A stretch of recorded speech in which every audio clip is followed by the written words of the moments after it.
put in. Usually I just reuse the old ones, but I've had this sitting around forever. So why not give this thing a brand new starter?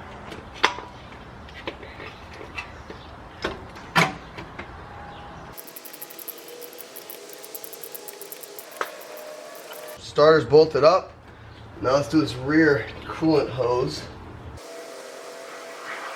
Next best thing to install here is to lay the harness in, because that's going to bolt right onto the block, and then the coolant lines and the fuel lines will kind of lay over here. So before I bolt all these in, I want to get the harness laid in there and set up. So here is our engine harness that I washed. I've never washed an engine harness, degreased, so it's perfectly clean. It looks really good. I'm actually really happy about this. This is not part of it right now. So I'm going to lay this in place and then probably just start hooking everything up. So this isn't the original harness to the car, because this car was a non-Vanos, and as you guys may or may not know, I'm putting this in the wrong way.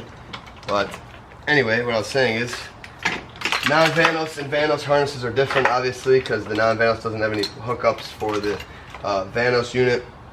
It's about the only difference. But the early model, which I'll get into in a minute, had the built-in battery terminal, so I have to work with that. So I'll talk about that in a second. But basically, just have to get this in place. Hopefully I didn't lose the hardware. I'm going to start going. I'm going to time-lapse all this, so stand by.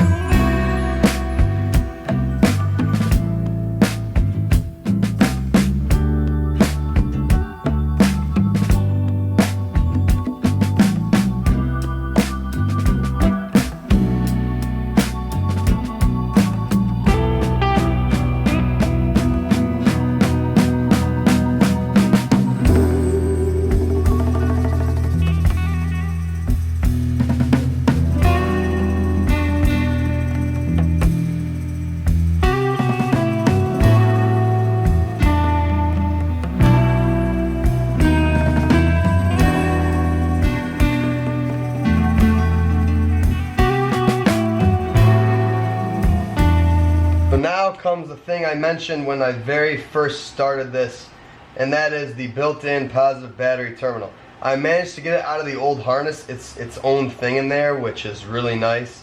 So basically what this is obviously, like I said, the positive battery terminal for the whole car. Then everything hooks onto this, and then it goes straight to the starter. So as opposed to the other later model cars, which have the positive battery terminal port right here, this wraps all the way around. I was able to salvage it, so now I'm going to run this as pretty as I can, probably through here and then down onto the starter. This, like I said, is the positive battery terminal that powers the harness. Usually in the later model cars, there's a port right here. Early model doesn't have that because the front battery. So what this has to do is run out of the ECU box over here to the positive battery terminal, where I will have to extend it to reach the positive battery terminal. We're close, but I don't think we're there. I also have to extend these two grounds right here.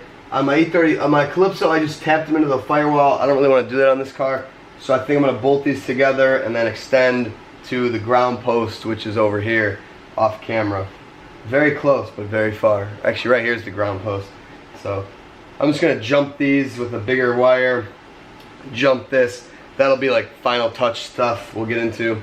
This harness was like not in the original casing, so I had to grab it from the other car, and they were all just zip tied together. Usually they're fastened to this casing in a way that they will only reach what they're supposed to reach. That wasn't the case, so I had to go off memory. I know these cars very well, so luckily I was able to do it, but otherwise it's kind of tricky. So with this little, the adapter here for the OBD2 to OBD1, the hose from the OBD1 car was way wider, so I just shortened it a little bit because basically this widens at the end, kind of like this. So since I shortened it, it's kind of in the way of where the ICD is supposed to go, but that doesn't matter much. Time to put the dipstick in with the new seal. So now, it's going to go in like this. This goes here, but I will not be using it. There we go.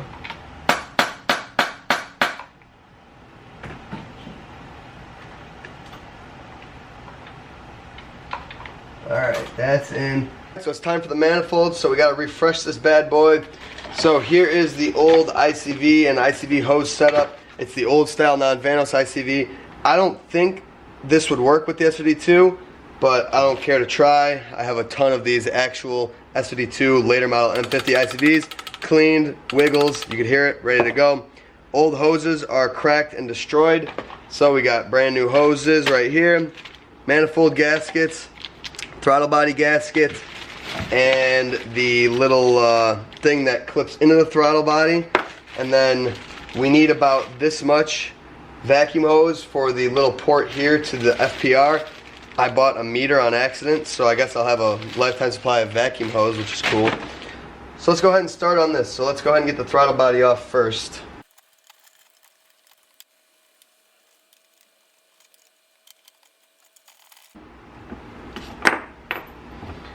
So while the throttle body's off, I'm going to go ahead and clean this real quick. Extract the old gasket. It's not too bad, still a little pliable. New gasket going in.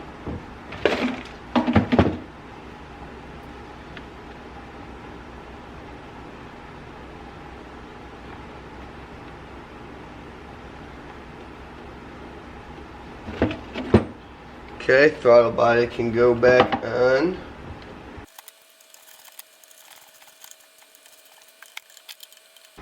This right here is the IC or the FPR vacuum line. Weird, the old manifolds have a little like thing that clips in similar to this, and then it's the fitting for this. Old manifolds just have the port, so I actually JB welded all around that because it's a potential leak, and I don't really want to deal with any vacuum leaks. So I decided to JB weld that, but now we're going to cut the size vacuum hose that we need.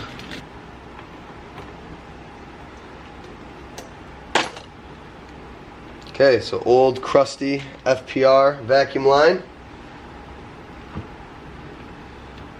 New vacuum line on, ready to go. So now I believe the barb side of this hose is going to go on the ICV, and the flat side is going to go on this fitting because the fitting itself has barbs.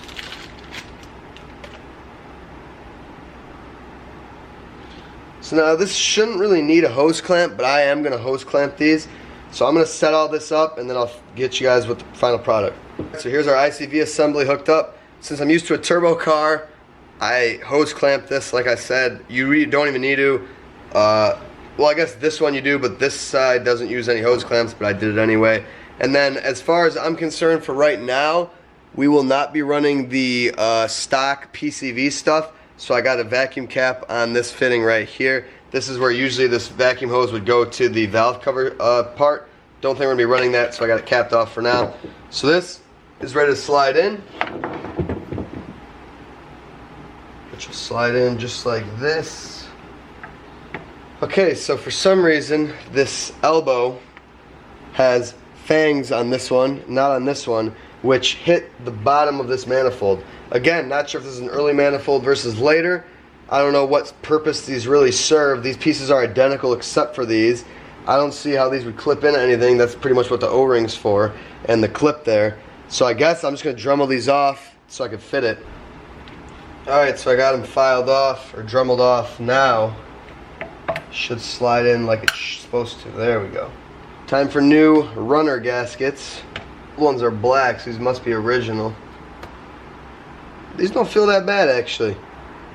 These are pretty resilient gaskets, honestly. Most of these cars that I've taken apart, they're not too bad.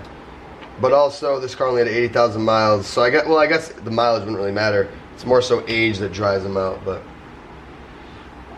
yeah, these ones aren't bad at all. But it'd be stupid to not replace these with how cheap they are. There we have it. Our intake manifold is ready to go back on the car. Everything's all set. Alright, so now comes the fun part of putting the manifold on. And I say that as a joke because I hate this, because you gotta shimmy ICV wires out of the way. So they have to get these fuel lines in the right way. Gotta get this cool line out of the way. You gotta make sure the sensors are able to get hooked up. And we gotta light up the manifold brackets all at once while fishing this on. Never fun.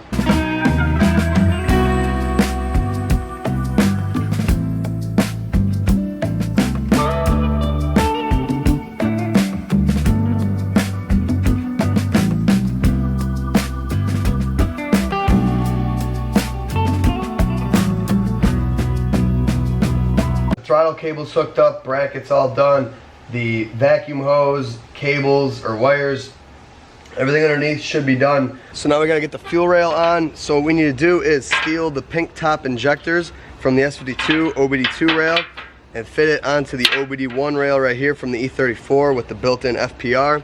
We also have a brand new FPR because we're replacing everything on this.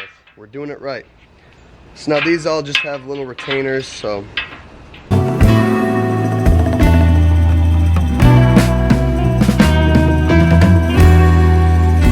alright, I got the old FPR out. Pretty much had to destroy it to get it out. Super hard to do.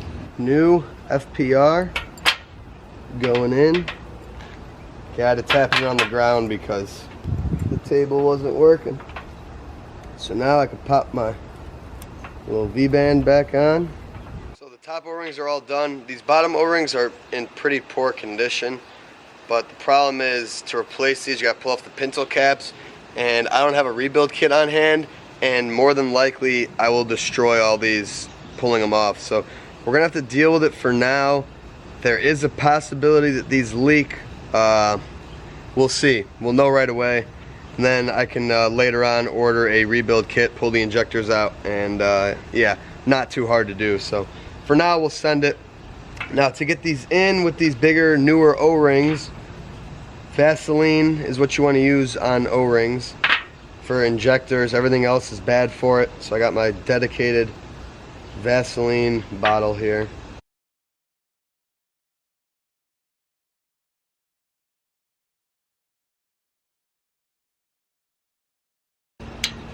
Boom.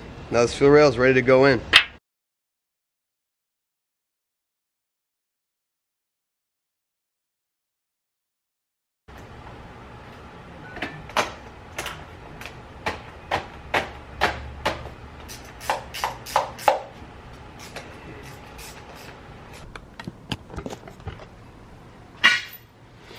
Alright, time to cut.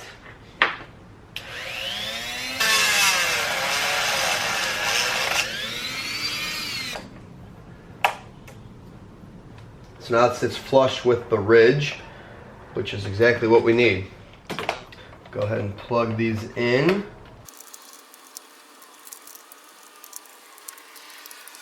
So now we have to modify the beauty cover, because as you can see, the OBD1 cover has these two slots for the coil pack wires right there. This one does not. I trimmed the valve cover itself so that these can slot through it. Not sure if that was really necessary. I thought that's what had to be modified. It might be this. Well, it definitely is this because it hits. So I'm gonna cut this out really quick, carefully, and then fit this.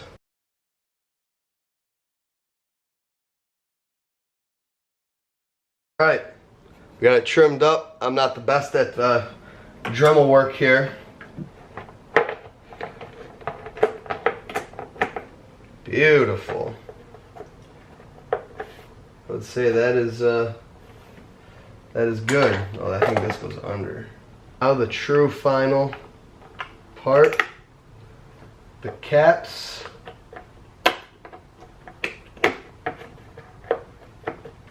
And voila. Beauty cover installed. This makes me very happy.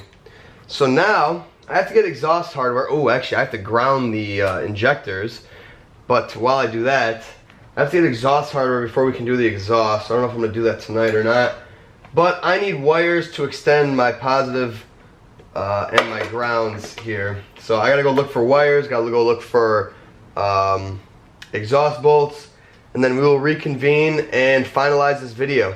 It's exhaust time. So you can see here, it's split into two sections. That is because I replaced my rear section. I think I mentioned this when I pulled it off. Really poor condition. The muffler was rotted out, didn't look good. Luckily, a local friend had this for me, which I believe is a later model 525 exhaust. because 91 and 92 non-Vanos cars had a much same design, a little smaller resonator, a little smaller muffler, and a weird like cross plate. That's how you could tell the difference, like a weird like, I don't know, structural thing.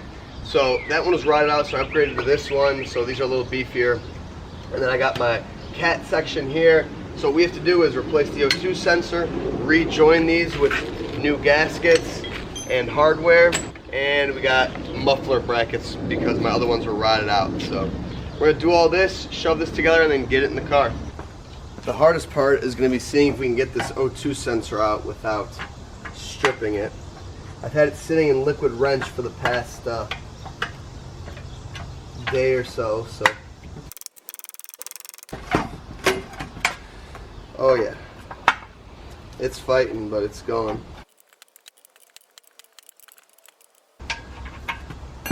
Rusty as can be, but it is out. This O2 was fine, well probably fine, but it's always good to replace them. These lose a good amount of efficiency over the years.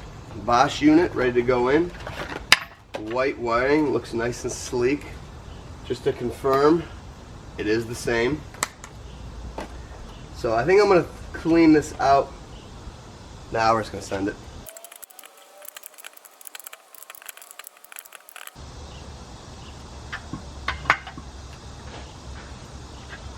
All right, O2 is in. Now let's join these. One of these is a slip, one of these is a flange only. So this wider gasket goes around the part that slips in, and then this is a harder flange that just sits in the middle there. So I kind of had to work these flanges and this gasket to slip it on. It's a pretty tight fit. But now, go ahead and slip this one in. Okay, so that was not by any means fun. I hate splitting exhaust for a reason. These have to be lined up perfectly, and the fact that one slips in and one meets makes it insanely difficult to do so. Very frustrating. I had to tighten them, undo them, and retry it twice because of how much issues I was having. And yeah, I think I got it though. These should seal. I got these as literally tight as they could go, so they're gonna have to do. So I guess we'll see when it's installed. If it leaks, I'm gonna lose it. But now let's go ahead and put the muffler brackets on, and we're gonna have to guess where they go because there's no marks on the muffler. So I believe that's correct. We'll see. So now let's get this thing under the car.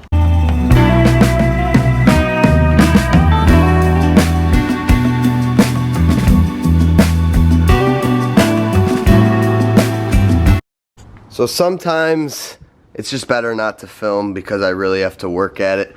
And I had to work at this. This is not easy. Bumper was able to stay on. Basically the trick is get the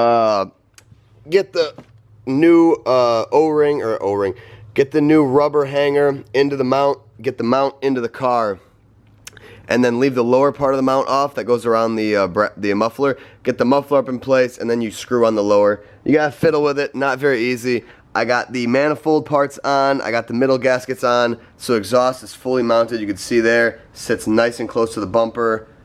Perfect fitment, so I am stoked. So that concludes this episode.